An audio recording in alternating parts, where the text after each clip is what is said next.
they did talk about psychedelics a little bit.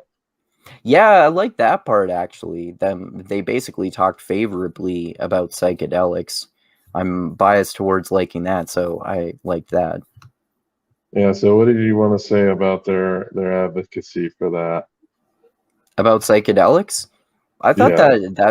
that made a lot of sense to me. I mean, the arguments like that I've heard before make sense too, and something basically a similar kind of way of looking at it is that psychedelics used to be a really ritual be exclusively used in a really ritualized practice where you would get together in a group of people and have this profoundly powerful bonding experience using this drug, which is why psychonauts talk all the time about how important set and setting is when you do psychedelics, because if you do it in the wrong type of setting, if you're going to take psychedelic mushrooms and then go to a fucking rave, you're going to freak out and have a bad trip.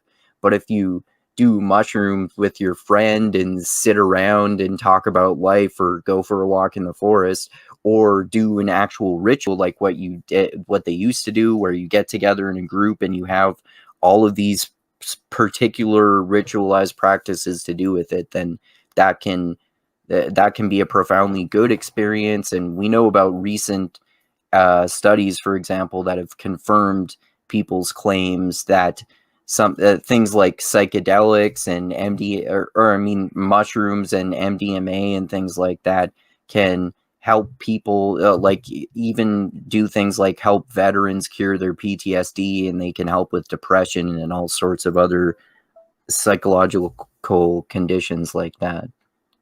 All right. Yeah, so they were pretty open with l- having society look more at the benefits of some of these psychedelics and not just put Mhm. like a blanket ban.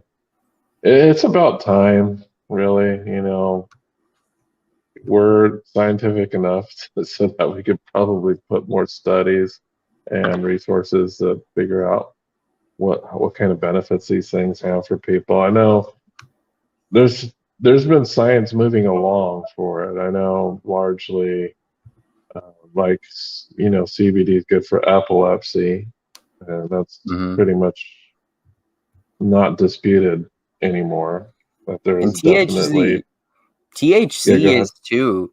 Actually, I looked at when I got epilepsy, I made an assumption. The assumption at first that CBD itself is better for epilepsy than THC. So I was buying weed strains with higher CBD concentrations than THC concentrations.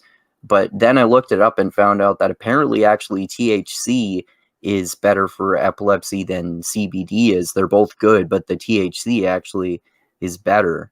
So that's Mm. I try to use both different types of weed in that way now, to have a CBD dominant one and then also a THC dominant one too, because they're both good. Yeah, so I'm just speaking on just like those who aren't willing to get the high, those that just Yeah, want yeah, to of course. kind Yeah, of get yeah. take care of their epilepsy issue without Hmm. imbibing in the aspects that cause people to get go on a little bit of a trip.